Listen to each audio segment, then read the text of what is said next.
Hello, friends. Why is Palm Sunday significant? Well, a couple of big reasons. First, Jesus comes to Jerusalem as king, but it was how he came that really made a difference. In Matthew 21:1, it says, "As they approached Jerusalem and came to Bethphage on the Mount of Olives, Jesus sent two disciples, saying to them, 'Go to the village ahead of you, and at once you will find a donkey tied there, and with her colt by her. Untie them and bring them to me. If anyone says anything to you, say the Lord has need of them, and he will send them right away.'"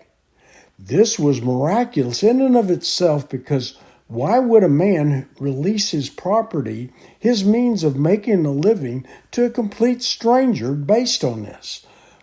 But let's read on, and it gets even better. This took place to fulfill what was spoken through the prophet.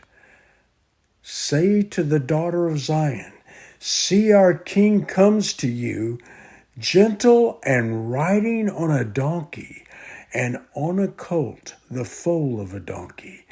The disciples went and did as Jesus had instructed them. They brought the donkey and the colt and placed their cloaks on them for Jesus to sit on. A very large crowd spread their cloaks on the road, while others took branches from the trees and spread them over the road. The crowd that went ahead of him and those that followed shouted, "Hosanna to the Son of David! Blessed is he who comes in the name of the Lord! Hosanna in the highest of heaven!" When Jesus entered Jerusalem, the whole city was stirred and asked, "Who is this?"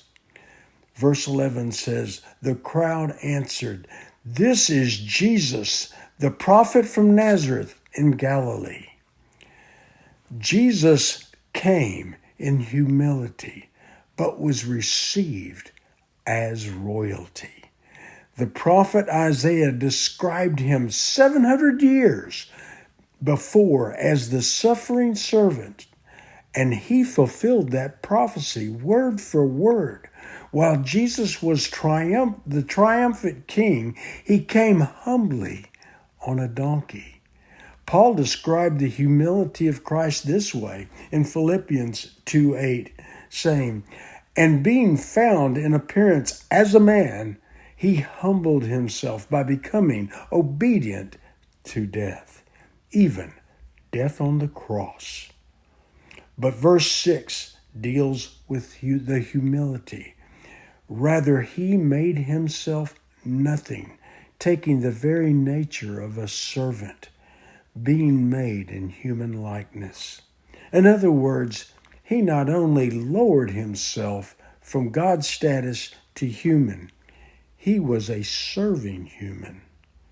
In your relationships with one another, have the same mindset as Christ Jesus, who, being the very nature of God, did not consider equality of God something to be used to his own advantage. The original Greek language for "made himself nothing" is more literally translated "poured himself out." Paul sees humility as a fundamental to spirituality. And Peter and James said, "God resists the proud, but he gives grace to the humble." Anything we do outside of grace, well, is just not effective. But let's look at fulfillment of the word. Jesus fulfilled the very prophecies in Isaiah 700 years before Christ was even born. In Zechariah 600 years before he was born, and in several other prophetic scriptures. Why is that important? Isaiah put it this way in Isaiah 55 verse 11. So as my word goes out from my mouth, it will not return to me void, but it will accomplish that which I desire and achieve the purpose for which I sent it. Jesus demonstrated you can count on what he says.